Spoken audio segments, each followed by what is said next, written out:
Hey friends, welcome back to Homestead on a Prayer. As you can see, today we're outside in my yard. Now it is today at the day that I'm filming this, it's February 20th. I think it'll be a couple days later when you guys see this. But as you can see, I'm outside in just my sweater. It is in the 50s, almost 60 degrees today, which is really unusual for Connecticut in February, so I am definitely taking advantage of this day. Now, I just want to say, aside from the weather, I'm sure you guys will get this. Have you ever had one of those days where like all these little tiny things go wrong and there's nothing big that's gone wrong, but there's all this little tiny stuff that just adds up to having a not so fun day? That's what today has been so far, but we are going to do something that is going to make that all better, and we are going to start some seeds today. Now today we're going to be starting pepper seeds. So today we're going to be talking all about seed starting, then we're going to start a bunch of pepper seeds together, and then I'm just going to share with you all the pepper varieties that I'm growing this year. And I would love to hear what pepper varieties you guys are growing this year. So if you want to go ahead and leave that in the comments, I would love to maybe get some more ideas and just hear what other gardeners are growing, because it's always kind of fun to see what other people are doing. So I will say, before we get started on this video, one of the little things that went wrong today was that I could not find the notes I made for this video. I made a few pages of notes just to make sure that I really covered all the basics of seed starting. Now when I decided to film the video, I couldn't find the notebook anywhere. So we are going to just kind of wing this video. I'm sure what will happen, because that's how these things go, is as soon as I go inside and I'm done filming this video, I'll find the notebook. So when that happens, inevitably, I'll skim through it and see if there's anything important that I missed. If there is, I'll shoot a little add-on to this video and just let you guys know whatever I meant to talk about that I didn't. Now, seed starting is something that can kind of feel a little intimidating the first time you do it, especially if you're new to gardening. But I just want to kind of walk you guys through the process and just show you that it is really not that hard to start seeds. And the worst thing that can happen is if you try starting seeds and they don't do really well, you can always go ahead and buy transplants at that point. So I don't think there's really all that much to lose by starting seeds. If nothing else, then you will gain a little bit of experience and be a little more confident with starting seeds next year. Now, I will say I start the majority of what I grow from seed. Inevitably, I will go to the nursery in the spring and I'll find some more plants that I didn't start, and I will buy some transplants too. Or occasionally, last year, for example, my cauliflower did not do well. I started some seedlings. They all looked really sickly, and rather than put those in the ground, I decided to buy some healthy transplants from my local nursery. I grew their cauliflower instead, and it did great. So, you know, I don't start everything from seed, but I do like to start the majority from seed. Now, I did do a whole video kind of breaking down the pros and cons to starting from seed versus buying transplants, so I won't go into all that again. I will link that video in the video description. So if you're kind of on the fence about whether or not to start your own seeds or to buy transplants, then go ahead and give that video a watch, and I hope that it will be helpful for you. But for the purposes of this video, we're going to assume that you have decided to start at least some of your plants from seed, and we're going to talk about exactly how you do that. So when it comes time to start your seeds, you've got your varieties all picked out, you've got your seed packets in hand. The first thing that you're going to turn to for information on growing these seeds is the seed packet itself. Now, I pulled out 4 seed packets because I'm going to be growing some seeds from each of these 4 companies this year. Now, the seed packets all include various information, but you'll find that pretty much every seed packet should include at least the real basic information that you need to start your seeds. So one pepper variety that I'm growing is this Corno de Toro yellow pepper from M.I. Gardner. I will say that I really like how M.I. Gardner sets up their seed packets. They give quite a lot of growing information on here. So for example, they say on here to sow 1/4 inch deep. Some of these other things don't really matter until you actually get your plant in the ground. But for example, container friendly. Incidentally, I have definitely found that to be true in my experience. Peppers are excellent container plants. So if you're limited on space, you just have a deck garden or a patio garden or something like that, peppers are a great choice. In fact, for the most part, my peppers in containers on my deck have done better than my in-ground peppers. We're going to be growing a little bit of each this year to kind of compare. But again, that's a little bit off topic for this video. So 1/4 inch deep, we definitely need to know that. This is also going to tell us when to sow your peppers. Now, you'll notice here, this says 8 to 10 weeks before your last frost.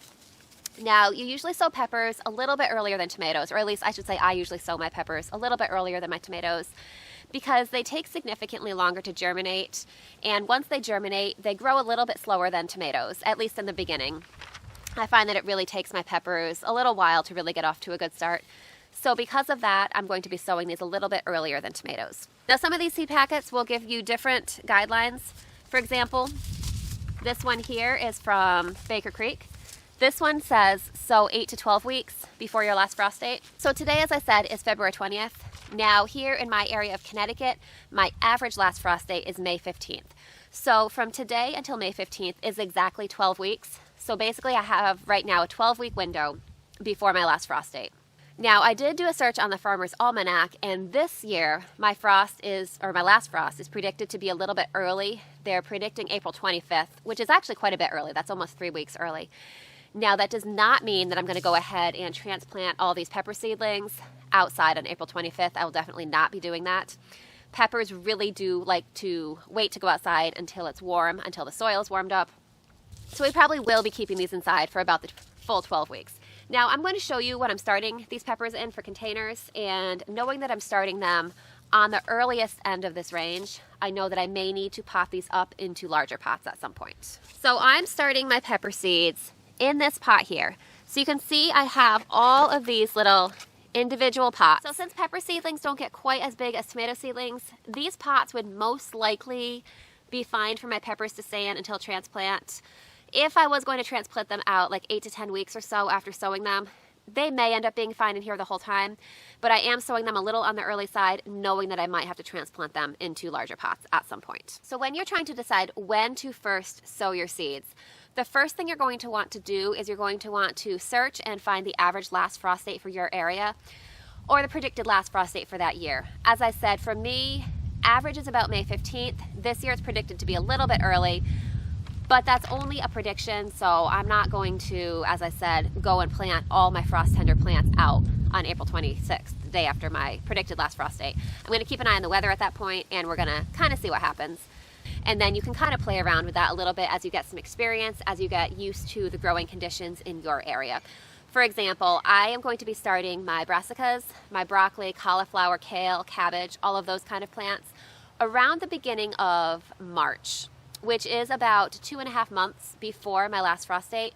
Now, if you look at the seed packets for those vegetables, a lot of times they will say not to start until 4 to 6 weeks before your last frost date.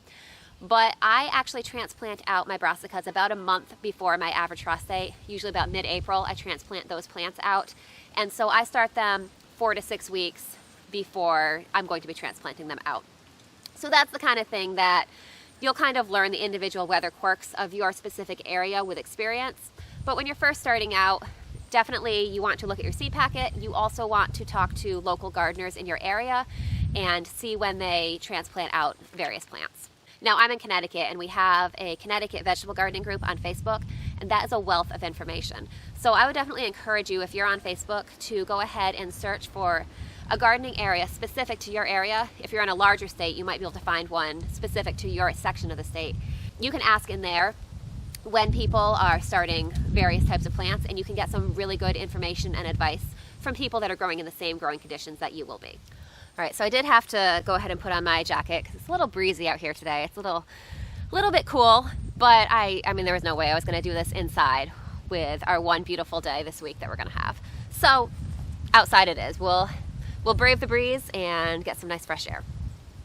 So now you've determined your last frost date, you've counted backwards on the calendar, and you've figured out when you're going to sow your different seeds. The next thing that you probably want to know is what kind of growing medium you're going to need to grow them in. Now, my most recent video was comparing seed starting mix and potting soil when it comes to growing seeds. So again, I'll go ahead and link that video below. I'll go into a lot more detail, or I went into a lot more detail in that video. But for the purposes of this video, I'll just tell you that I made this potting soil specifically for growing my seeds. And this is a nice, light, fluffy potting soil, so it will be light enough for my seeds to grow in. So you definitely do not want to start your seeds in something heavy like soil that you find outside in your yard or garden soil or anything like that. You want to go with either a fluffy seed starting mix or a fluffy potting mix. So as I said, this is potting mix that we just made together not that long ago, so that's what we'll be using. Now, one thing I highly recommend when it comes to starting seeds is bottom watering. Now you can see this tray here I really like, because I can kind of lift this out. It's got a tray, and you can see it has all those individual sections for all my little pots. But what you want to do is underneath whatever you're growing in, you want to have a tray like this that does not have holes in it that can hold water. So now if you don't have a tray with all those inserts in it to hold your pots, you can just take any kind of tray like this without holes on the bottom, and you can just pile your pots up right in here. I like the tray with the insert holders because it gives it a little more stability. But you can just stick your pots right in a tray like this, and you can water them right in here too. So that will work completely fine. Now you can see my chickens are kind of curious about what we're doing. They've decided to come hang out with us and start seeds with us. So they're excited for garden season because they end up getting a lot of my garden scraps. So they're looking forward to it, probably almost as much as I am. But anyway, so back to bottom watering. Now there are some advantages to bottom watering. One is just that it's easier. Now if you have a tray like this, you can just either kind of lift this up, or you can take one of these out, and basically you can just, in this hole here, just fill up your bottom tray with water. It's so much easier than having to water all these individual cups. It's much less messy, and as I said, much easier. Another benefit is that when you go to water your plants, if you're bottom watering, you're not going to have to get water on the plant foliage.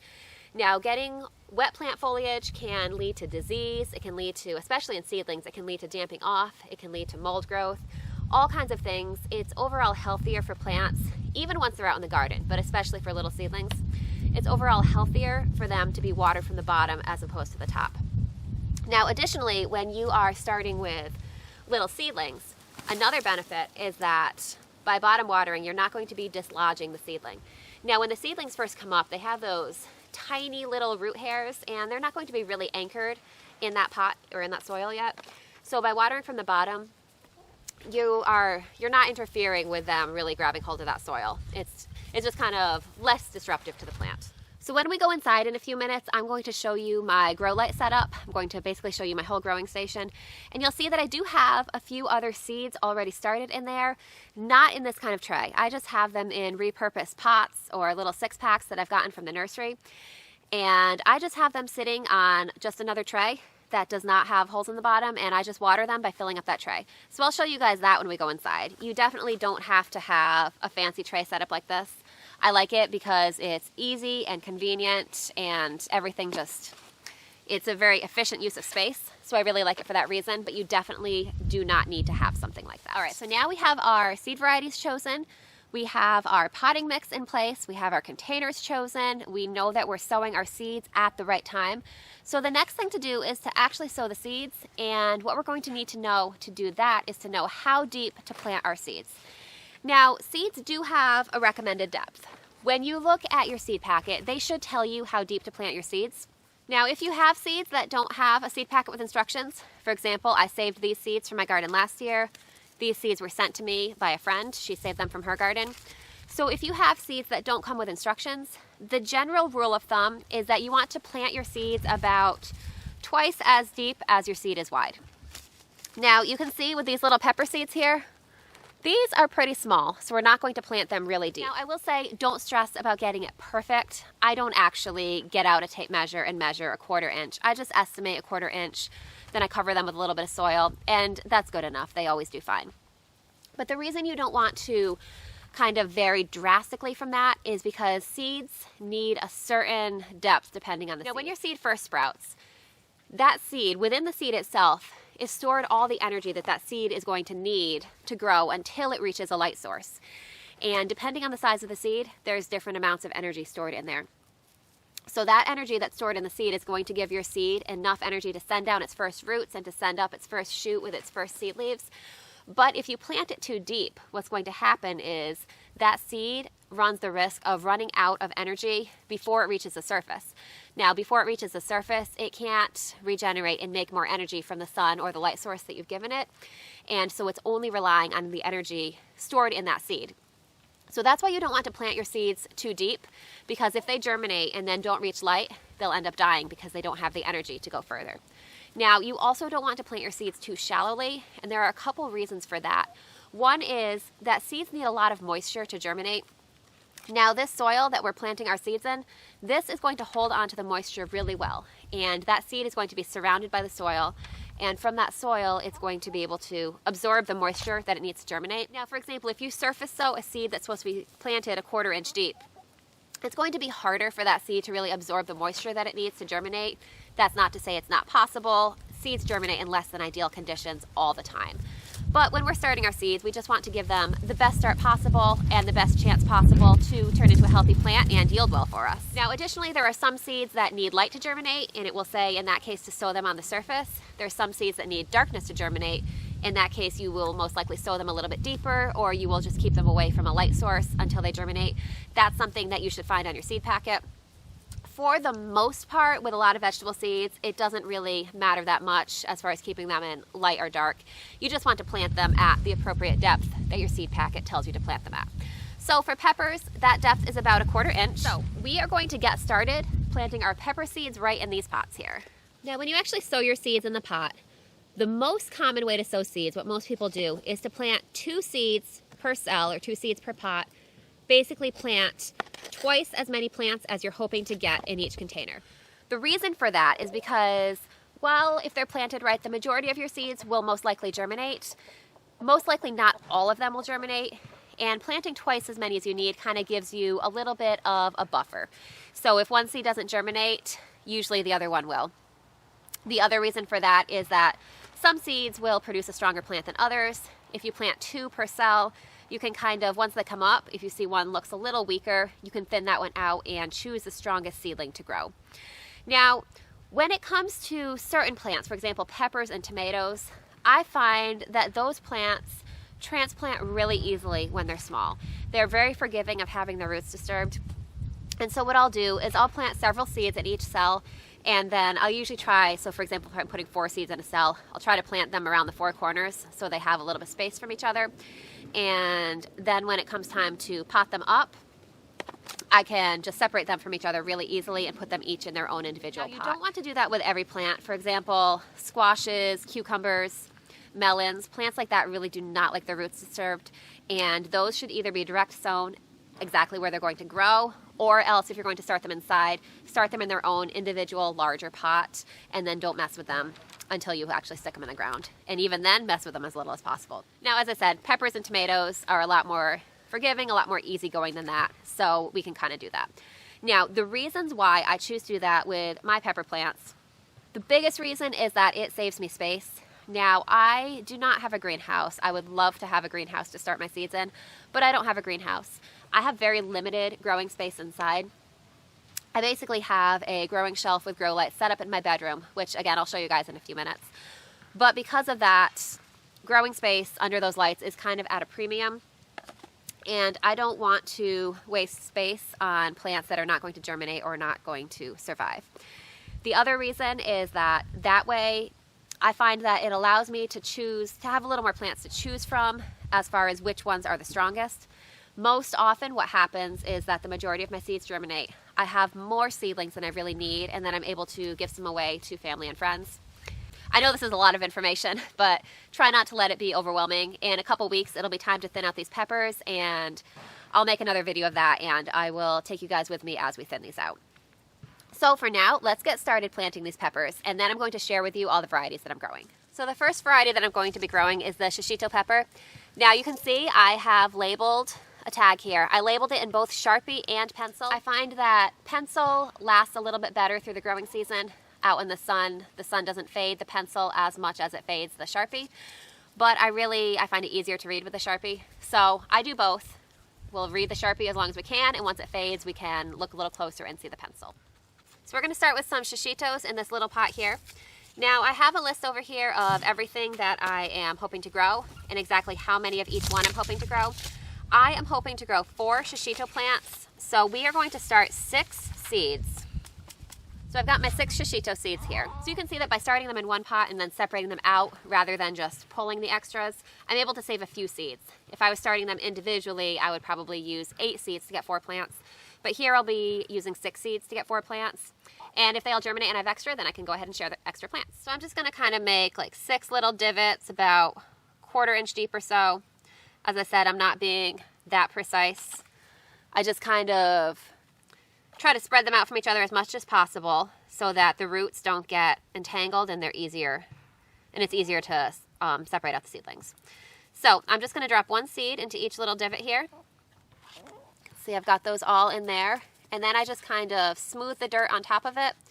As you can see, I was not all that precise. I didn't measure. I just kind of estimated a 1/4 inch. And there we go. Our shishito peppers are all done. All right, so I'm just going to go ahead and get the rest of this tray planted exactly the same way. I am not actually going to be using all of the pots in this tray today. Some of these will be kept free to transplant some of these plants into in a couple weeks.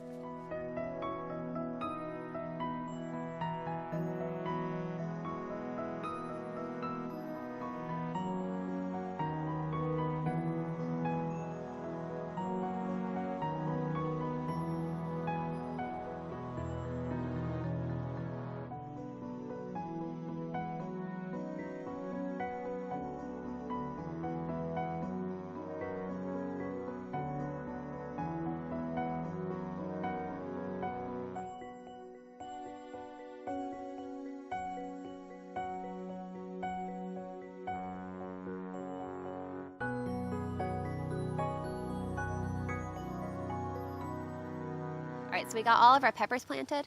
Now we're going to head on into my house. I'm going to show you guys my grow setup, all my grow lights, and we're going to talk a little bit more about a couple more things that you need to think about when starting seeds. And then I'm going to go ahead and share all the pepper varieties that I'm growing with you guys. All right, so here's my seed starting setup. You can see I just have, this is basically just a utility shelf.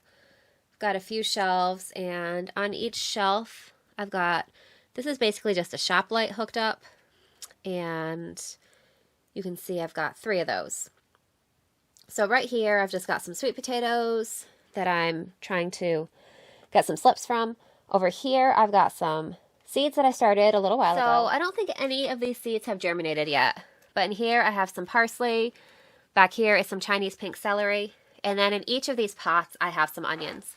So you can see what I was saying here about just having a solid tray. So when it comes time to water these plants here, you can see this isn't a fancy setup like the other one. It's just random little 6-packs that I'm reusing from the nursery. So I just pour some water into this tray here. The soil in here just kind of sucks it up, and that keeps the seeds moist while they germinate. So this spot on the shelf here is where the peppers that we just planted are going to go. Before we bring those in here, I'm going to open up these brand new heat mats that I just got. So I've actually never started seeds with heat mats before, but they are supposed to be really helpful for some things like peppers that really like heat. So I am trying some out for the first time this year. I will say last year, my peppers took a really long time to germinate, and I think having heat mats will definitely speed up that process this year. I'm opening this up, honestly, just for the first time, so I haven't even looked at this yet. These are not fancy seed mats. I just bought these on Amazon. They were pretty inexpensive but had good reviews. So I'm going to give these a try.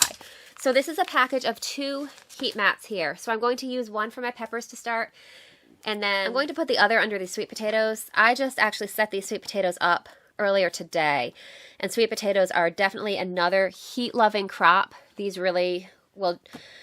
They'll really grow faster if I give these a little bit of heat. Now, you don't need a heat mat to grow. I've grown peppers for several years without heat mats. I don't usually use heat mats for my tomatoes. I may end up using one for my tomatoes this year if my peppers are done with this one when it's time to start tomatoes. But honestly, tomatoes usually germinate really fast for me anyway without a heat mat. Peppers are a little slower, so I'll be giving those the heat mat. So that brings us to the next thing that you really need to think about when you're starting seeds, and that is temperature. Now, a lot of seeds really like it hot to germinate. There are exceptions, you know, lettuce, brassicas, you know, your broccoli, cauliflower, kale, they like it on the cooler side. But for the most part, plants like it pretty warm to germinate. Now, that doesn't mean that you need to have a greenhouse that gets really hot. I have started them successfully many years right here in my bedroom, and it's not that hot in here. In the winter, it's usually between 60 to 65 degrees in here. And honestly, my plants germinate fine.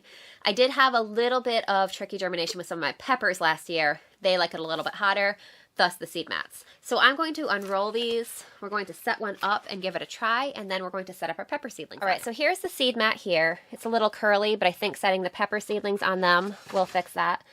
So this just has a basic temperature control. It's got high, medium, low. We're just going to set this on medium, and we're gonna see how this works. So I'm gonna go grab the pepper seedlings, or the seeds I should say, they haven't germinated yet.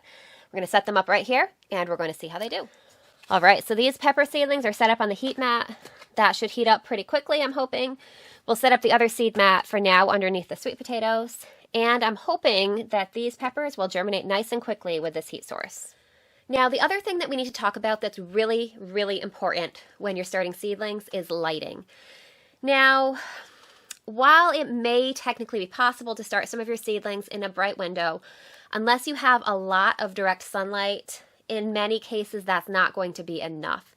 It's really in your seedlings' best interest to help them grow strong, sturdy plants. You don't want them to get leggy. You know, when you see a plant that's really tall and kind of leaning towards the light, that means that it's not really getting as much light as it wants. So we want our seedlings to get all the light they need to get off to a really strong start. So you don't need fancy grow lights. Fancy grow lights may give you a better result, but honestly, these are just cheap shop lights from Home Depot. I actually purchased these used, and I just replaced the bulbs with just cheap. These are fluorescent bulbs from Home Depot. Now, if you want to be a little more energy efficient, LED is probably the way to go. That'll be lead to a little bit of a lower electrical bill, and the bulbs will last longer and probably be a little bit brighter. But the regular fluorescent is what these lights took. So eventually when I need to replace these lights, I'll probably switch them out for LED. But for the moment, this is what I have, so this is what I'm using. The main thing that you want to have is you want to have some sort of fluorescent or LED light, and you want your light to be very close to the seedlings. You can see here that when these come up, they're going to be a few inches from the light. That may actually be a little bit farther than they really want. So what I may end up doing when these actually sprout is putting these on a platform to raise them up a little bit closer to the light. Now, you are going to want your seedlings to be within a couple inches of the light when they first come up, because you don't want them to stretch out and reach for the light. You want them to be developing strong, sturdy stems. So lighting is really important. If you have a brightly lit greenhouse, that's another great option. Unfortunately, I do not have that. So I'm doing the best I can growing inside my house with these grow lights. Now, right now I only have this one shelf occupied. Up here will be a second grow shelf. As you can see, I have some more seed starting supplies up here, not in use at the moment. And down below this shelf, I have a third one. So I will have a fair amount of growing space. Not really as much as I would like, but enough to get by for the size garden that I have. So we'll make the most of what we have, and I think our seedlings will do really well. I've been using basically this setup to start my seeds for several years, and they've always done really well for me. So as I predicted, of course, since I lost my notes, I did forget something that I meant to tell you guys about seed starting. The other thing that seeds are really going to need to grow is nutrients of some kind. Now, the reason I forgot to mention this is because I provide my plants with the nutrients that they need in the form of potting soil. Potting soil, especially since I made this myself, I know what's in it. Even if you buy purchased potting soil, it is most likely going to have nutrients or some type of slow-release fertilizer in it that is going to get your plants through their first few weeks of growth. If you are using seed starting mix instead, though, one thing to be aware of is that that does not usually contain fertilizer or nutrients. So if you're using seed starting mix, you have a couple options. You can either use seed starting mix just to get your seeds started and then transplant them into potting soil once they are starting to get their first true leaves. At that point, they will have used up the energy that kind of came with their seed, and they will be needing some supplemental fertilizer. So potting soil will provide that. If you want to keep them in the same seed starting mix that you started them in, you can give them just an extra diluted fertilizer. Like fish emulsion is a good choice. Just dilute it more than you normally would for an adult plant. So that's the other thing that your seedlings are really going to need to do well and to thrive for you. Now let's head on into the kitchen, and I'm just going to show you guys the pepper varieties that we started together. All right, so I promised you guys that at the end of this video we would go over all the pepper varieties I'm growing this year, so I'm just going to share these with you. These are in no particular order. This is just the order that I happened to grab them in. So the first one I'm growing is from M.I. Gardener. I got the Hungarian yellow wax pepper. Now, I know basically nothing about this pepper. At the end of the season last year, M.I. Gardener did a grab bag sale, and I ordered a grab bag. This was in the grab bag, so I decided to give it a try. I'm not sure if you've grown this before. Let me know how you liked it and how you used it. I'm not sure if it might be a little bit spicy for me or it might be okay. We'll find out, I guess. So I'm just growing probably one plant of this year because I don't really have a plan for it. I just wanted to try it. Next, I am growing this Ancho Gigantea pepper. I believe this is a type of poblano. I got this as a free sample last year, so I'll be growing some of those. Poblanos are always a great pepper to grow. Now I'm next growing the Craig's Grande jalapeno. Normally every year I grow 2 jalapeno types. I usually grow the early jalapeno and the jalafuego, which is a little bit larger and spicier than the early jalapeno.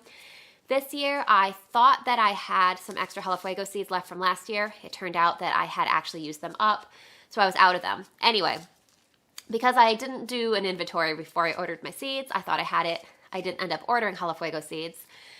So I only had early jalapeno, which isn't very spicy. So we wanted to add a spicier type, and I did not want to place another order and pay for shipping. Now Baker Creek offers free shipping. So I decided to go ahead and try this Craig's Grande jalapeno. I've heard good things about it, and it just looked like a good variety. So again, if you've tried this one, let me know your experiences with this pepper too. Next one I'm trying is another new one to me. This is from M.I. Gardener. This is the Corno de Toro red pepper. Now this is kind of a classic sweet pepper. Now I do not always have the best luck when it comes to growing bell peppers. So I will probably only grow a couple bell pepper plants this year, and I'm trying to basically try some other new varieties aside from bell peppers. So this is one that I'm trying. Next I have the Lunchbox Pepper Mix. Now these are tiny little snacking peppers. They come in red, yellow, and orange. Because this is a mix, I don't know exactly what I'll be getting, but I'm going to grow a few plants of these. I'm going to hope for one of each variety. We'll see how those do. This pepper, I believe, is called Lesia.